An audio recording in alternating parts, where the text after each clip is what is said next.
Selamat pagi, mari kita mengawali hari ini dengan mendengarkan firman Tuhan dari buku Renungan Pagi Pulang ke Rumah yang ditulis oleh Ellen G. White bersama dengan Pendeta Glenn Sakul, Gembala Jemaat Yongkwang, Makassar.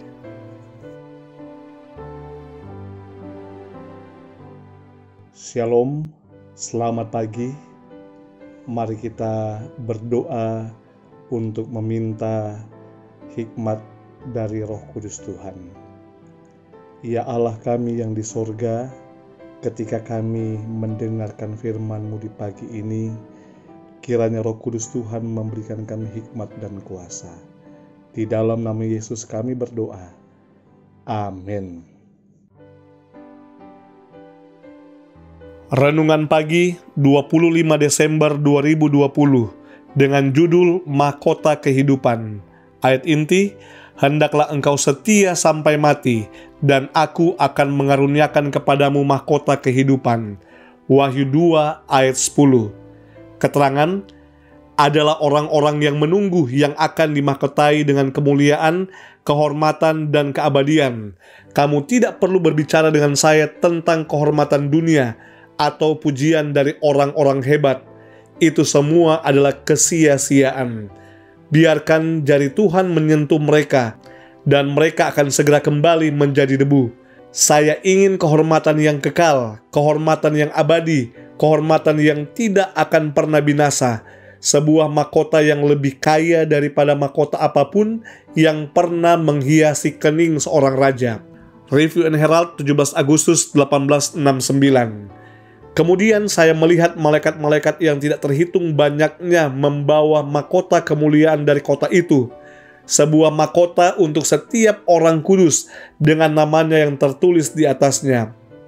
Ketika Yesus meminta mahkota-mahkota itu, malaikat-malaikat mempersembahkannya kepadanya.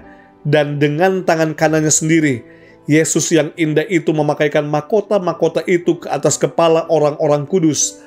Dengan cara yang sama, malaikat-malaikat membawa kecapi, dan Yesus menyerahkan kecapi-kecapi itu juga kepada orang-orang kudus.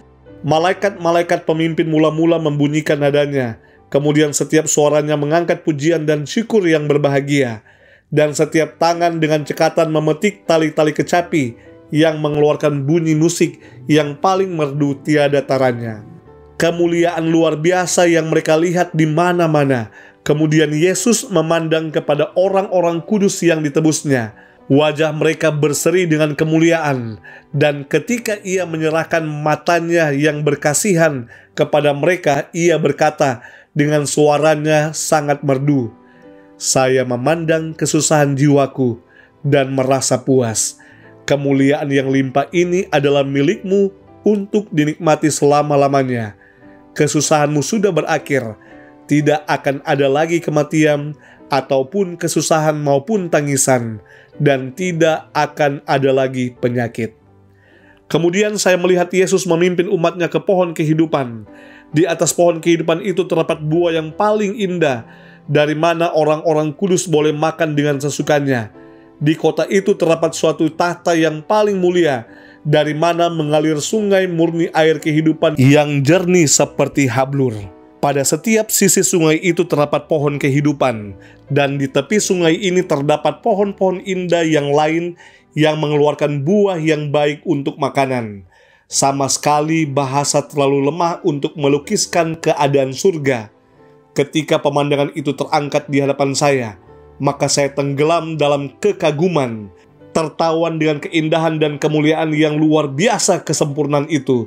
Saya meletakkan pena saya dan berseru, "Ya, kasih yang indah, sesungguhnya kasih yang ajaib. Bahasa yang paling tinggi sekalipun tidak dapat melukiskan kemuliaan surga atau dalamnya kasih juru selamat yang tiada taranya itu." Tulisan-tulisan permulaan halaman 411 dan 412. Saudaraku yang kekasih, Sungguh tidak ada kata atau kalimat yang paling kuat yang dapat menggambarkan keindahan tempat yang Allah sediakan bagi umat tebusan.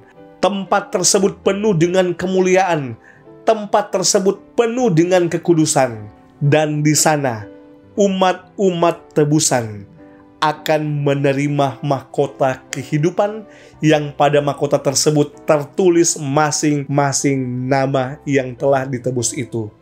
Mari kita tunduk kepala dan kita berdoa. Ya Tuhan, pemandangan yang ajaib, yang mulia, tempat yang Allah sediakan. Kami sungguh rindu untuk berada di sana, menerima kehidupan dan mahkota kekal yang Allah sediakan. Berkatilah kami hari ini di dalam kegiatan kami, di dalam pekerjaan kami, di dalam persiapan-persiapan kami untuk menyembah pencipta kami. Marilah Tuhan mengaruniakan kami kekuatan, kesehatan, sukacita, dan berkat-berkat surga senantiasa tercurah ke atas kehidupan kami. Kiranya kami aman di dalam perlindungan kasih karunia Tuhan. Kami menyerahkan hidup kami hari ini ke dalam tangan Tuhan. Kehendak-Mu yang jadi, di dalam nama Yesus kami telah berdoa. Amin.